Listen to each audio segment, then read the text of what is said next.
Hello, I'm Peter Rowlett. And I'm Katie Steckles. And what is our mathematical object? Well, I have brought a bag with 1,000 matches in it. Wow, actual matches? No, Are not we starting actual matches. fires? They're matchsticks, I guess. They Right. don't have the lighting bit on them. I presume they're for sort of crafty things. I don't know. You build things out of matches, don't you? Yeah, I'm sure people have done a boat out of them, that kind of thing. Yeah, there must be some reason you can buy a bag of 1,000 matches online cheaply.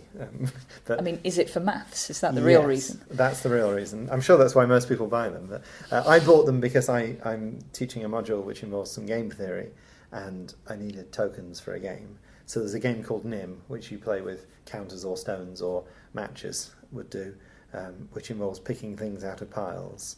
One thing, a sort of principle that's useful to know about this is a principle called Parity in games. And there's a game, a very basic, simple game called She Loves Me Not. You're probably familiar with the rhyme where you pick petals off a flower. Yeah. If you and I took turns picking petals off a flower, and then the person to take the last petal wins, that game would be decided at the start by how many petals there were, and whether that was an odd number or an even number would determine which of us would win it. Yep. And in that sense, parity is an important concept in games, right? Yeah. So NIM is more complicated than that, but so let's first of all talk about single pile NIM. Single pile NIM is that you have a heap of matches of whatever number, and you're allowed to take 1, 2, or 3 from the pile, and the person who takes the last one wins. Okay. The question to think about is sort of what's a winning strategy. If you think about it, if you had at the end 1, 2, or 3 matches, and it was my turn, then I could just take those and win. Yes. Yeah, if there's 3 or fewer matches left, whoever's turn it is, that person is winning. Yeah. Yes. So when it's your turn, I want you to be presented with 4 matches. Because then if you take 1 match, I can take 3. If you take 2, I can take 2. If you take 3, I can take 1. Okay, yeah. I mean, I think I've seen people playing this, and they get to the point where there's 4 matches, and there's just sort of a moment where they stop. Yes. And they think, oh, wait, hang on. Yeah. There's that moment of realisation, actually, there is no strategy here that will get me out of this. Yes, definitely. So that extends. So if I can win those 4 as a pile, then I can win 8 by the same principle. Okay, so if there are 8, you can make it be 4. Absolutely. Yeah. In the same way as if it's 4, I can make it be 0. And then so any multiple of 4 is what I want. So what I ought to do is count how many matches are in the pile to start with, and make it the nearest multiple of 4.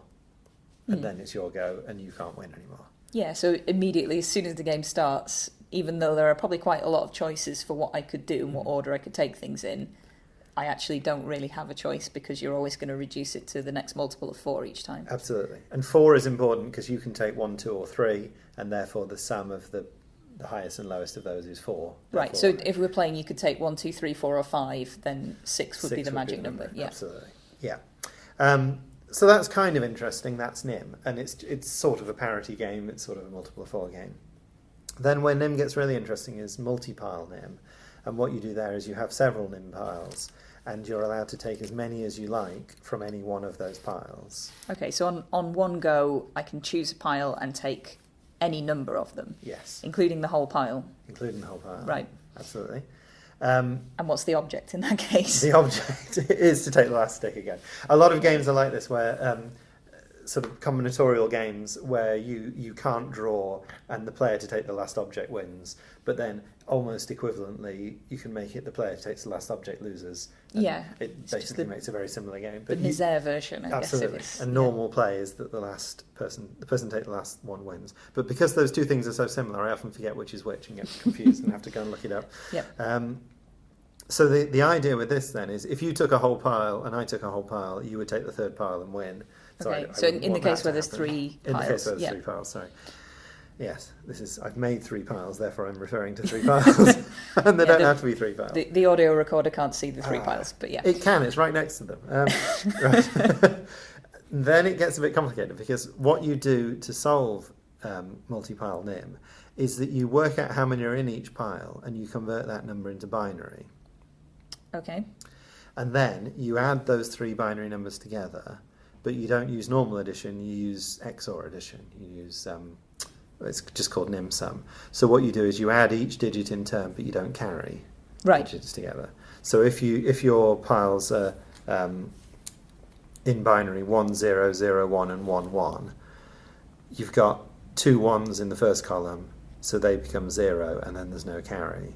And you've got 2 1s in the second column, so they become 0 and there's no carry. So the sum of those 3 numbers is 0. What you want is at the end of your go for the nim sum of the piles to be 0. Right. And then, by complicated theorems I'm not going to explain, 2 things happen. The other person cannot, if it's 0 at the start of your turn, you cannot make it be 0 at the end of your turn. You can only upset it from being 0 because you're only influencing one pile at once, basically. Okay, so so to convert, to change it in such a way that a digit doesn't change, you'd have to change 2 of the piles. Yes. Right. Absolutely. And whatever position you give it back to me in, I can always make it be 0 again. Right. And that way I win. Okay, so it's kind of like the fours thing where you're getting it to a multiple of 4, but instead you're getting it to a 0 nim sum. Absolutely. That's lovely. So in the piles that we've got in front of us here, yes, let's do a worked example. We've got 3 in the first pile, we've got 5 in the middle pile, we've got 4 in the right hand pile. So Peter's writing that down in binary. So we've got 1 I've 1. written 1 1 down. That's how far. And then we've got 1 0 1 for our piles of 5. And I've just said piles. I've actually split it into a 1 and 4, just for my own mental reference. And then a 4, which is 1 0 0. Yeah. So I got 1 1 for the first pile, 1 0 1 for the second pile, and 1 0 0 for the third pile. Okay. So in the units, if you like, I've got 2 1s, which cancel out, gives 0. Yeah. In the middle digit, if it's a 3 digit, column. the 2's column, I've got 1 from the 3, and that's it. So I get a 1 in the total. And in the 4's column, I've got 2 1s, so that becomes 0. So that is not 0, therefore you can win. And then you have to work out what you're going to do. You either need to add a 1 to the middle column, but that won't work because that would remove a 1 from the 4's column, which would then upset the balance. Or you can remove the 1 from the 2's column, and the way you do that is by taking 2 matches from the 3 pile. Okay, go through that again. So I've just if you turn the 3 into a 1, then your first number, instead of being 1 1, becomes 0 1, and then you maintain the number of 1s in the other 2 columns while reducing the number of 1s in the middle column. Okay, so what was because you're saying you could do this. Another way you can do it is you can take a bigger pile down to having a 1. Oh, so you increase the number of 1s in the 2's column? Yes. By decreasing the number of 1s, but you can't do that to 2 of the piles at once? That's right. Okay. Yes. I didn't explain it brilliantly, but that's good. No, that's so good. If you change the 3 into a 1, then you will have a certain Okay, so that means I need to take 2 matches from the pile of 3. Absolutely. So now the nim sum is 0. So now we have a pile that is 1, a pile that is 101, and a pile that is 100. Yeah. And the nim sum of those is 0. Yeah.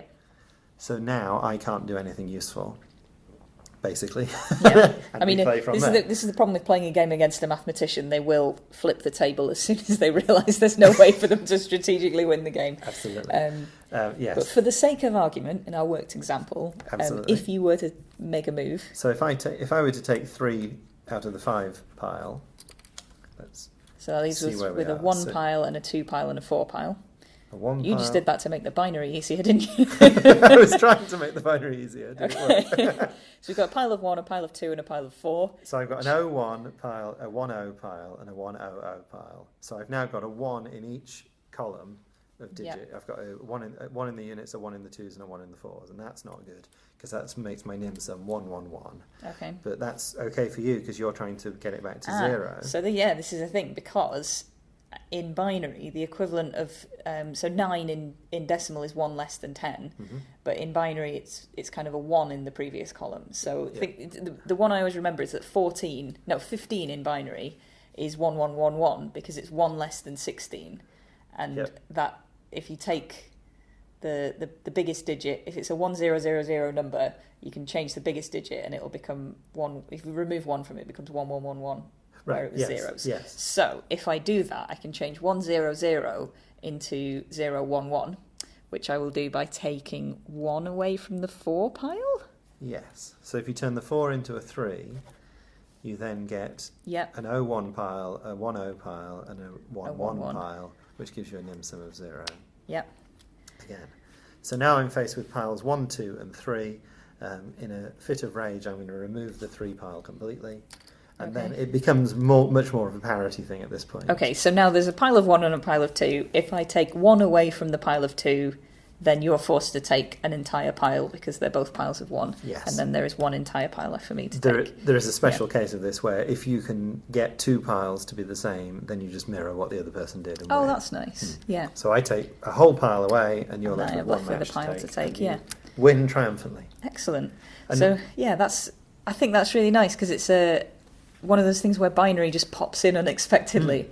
Yes. Yeah. And I have project students this year, so I'm a university lecturer, and I have a final year project student doing game theory, and I'm teaching a bit of game theory. I also have a final year project student doing, in World War II, one of the encryption systems used by the Germans. The famous one is Enigma. There was one called Lorenz, which is also called Tunny by the British. That's the British code for it. And that is a machine that basically encodes using binary XOR addition as well. Right. So that's quite nice. So it's kind of weird how these things come up all over the place. The other great thing about NIM is that a lot of games are secretly NIM or variants of NIM. Yeah. And can be sort of you can use the same sort of logic to address them. Yeah, it's like one of those classic underlying structure things. It's a bit like, I think someone said that in literature there are only 7 stories, and every story is one of those, but with different characters and such. In maths, there are probably a finite number of games. Yes. And any game that anyone invents probably has one or other of them kind of sat underneath it as a structure. One of my favourite ones of these is a game called, I assume it's pronounced Withoff's Game or something like this, which you play on a chessboard, which is not a normal chessboard. It can be whatever size you like. It's better if it's not square. And you have a queen in the top right-hand corner. Yep. And you're trying to get the queen to the bottom left-hand corner. Now, queens can move any amount they like on either a horizontal, a vertical, or a diagonal. And that is NIM in the sense that if you've got 2 pile NIM, and your rule is you can take any number from one pile or any number from the other pile or an equal number from both piles at once. Right, that's the same as a horizontal move or a vertical move or a diagonal move The on diagonal the coordinates of the square that you're in. Yeah. Absolutely. The diagonal is from both piles at once. Then you've got basically what looks like a chess game hiding the fact that it's a NIM game. Well, I've done an exciting realisation phase here because a little while ago, James Grime, mathematician off YouTube, invited me to come and play a game against him for one of his YouTube videos because I was conveniently nearby and he wanted to make a video with a person that he was playing against, and it was this game. And he essentially schooled me in how to play this game, but he had his way of thinking about it was that there were certain spots on the board that were like a guaranteed win. So once you get to that spot, so I guess it's a bit like in NIM when you get to 4. Well, it's sort of that kind of... The reason I said you don't want a square board is because on a square board it's an instant win for the first player because they can just go down the diagonal. So the whole main diagonal is taken out, but then you're right, there's a sort of pattern of safe spaces that moves across the board. Yeah, and once you can get to any one of those spaces, you know that you can then make it to the finished square. You know, the other person won't be able to make it to the finished square before you do. So, which bringing us back around is a parity argument again. Yes, essentially. So it's kind of identifying where those spaces are and getting yourself into one of them as soon as possible. Yeah. And I guess the analogy would be in the original 1 pile NIM, whatever the number of matches is away from a multiple of 4, your first move is to take enough to make it be a multiple of 4 kind of thing. Yeah. That's nice. That is nice, yeah. So your mathematical object, the pile of matches, many applications, but in this case, the game of NIM. Please challenge your friends. Use all of the tricks that we've taught you to have an advantage. We're not saying you should use this to win money off people, but we can't really stop you. So if you want to get in touch with us, we exist in the real world. On Twitter, I am at Steckes, Stecks. I'm at Peter Rowlett. Rowlett is Rowlett. And both of us blog at a website called the A Periodical, which is an irregular periodical, spelt literally A and then periodical. And if you want to get in touch with us, if you have any suggestions for objects that we should talk about or any other thoughts or comments, you can email objects@aperiodical.com. The music is Funk Game Loop by Kevin MacLeod, licensed under Creative Commons.